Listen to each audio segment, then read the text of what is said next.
नमस्कार। प्रस्तुत है आज का चिंतन।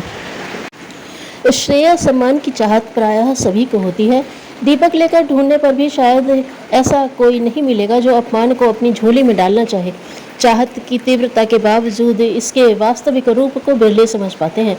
अधिकांश इसकी मृग तृष्णा में भटकते भटकते बिना पाए ही प्राण गंवा बैठते हैं। कुछ एक असली के धोखे में नकली बटोरते और कलई खुलने पर सिर धुन धुन कर पछताते हैं।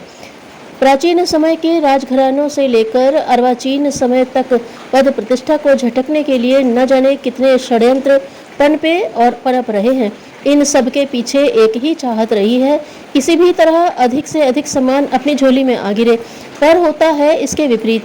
इतिहास गवाही देता है कि जिन्होंने इसकी तनिक भी अपेक्षा न रखी, कर्तव्य कर्म में निरत रहे, इतिहास पुरुष कहलाए, मरकर भी सम्मानित हुए। ऐसे ही सम्मान के लोभ लालच से विरत एक सज्जन निरंतर सेवा कर्म में संलग्न रहते। जन सामान्य को अधिक से अधिक स्वास्थ्य के बारे में जागरूक किया जाए, बिगड़े को ठीक किया जाए और ठीक हुए को न बिगड़ने दिया जाए, इसी प्रयोजन की पूर्ति हेतु उन्होंने एक दवाखाना खोल लिया था।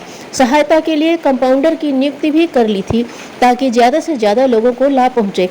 सेवा के साथ सहृदयता जुड़ जाने पर अस्पताल का वातावरण ऐसा चुंबकीय बन गया कि लोग खींचे चले आते। ऐसे में भीड़ होना स्वाभाविक भी था। एक दिन ऐसे ही भीड़ के बीच कंपाउंडर एक मरीज का घाव साफ करके मरहम पट्टी कर रहा था। दूसरे डॉक्टर दूसरों को सलाह दे रहे थे, एक एक को रोग का निदान बताते और उचित दवा देते।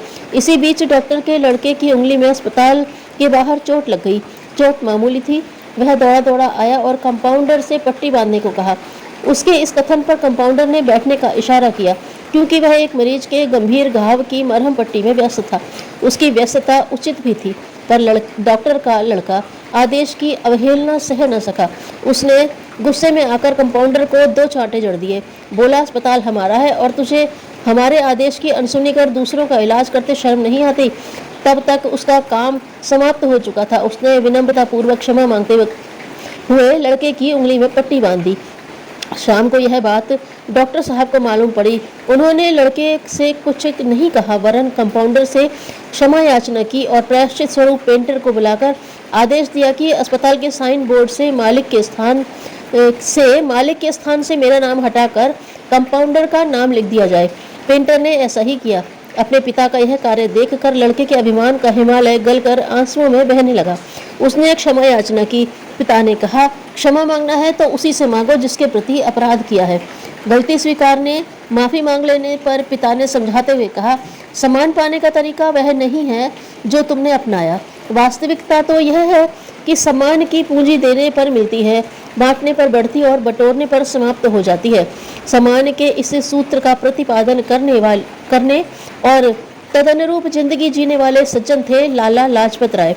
सारा देश जानता है इस सूत्र के परिपालन से उनको कितना सम्मान मिला और आज भी युग पुरुष के रूप में उन्हें सराहा, पूजा और सम्मानित किया जाता है। धन्यवाद।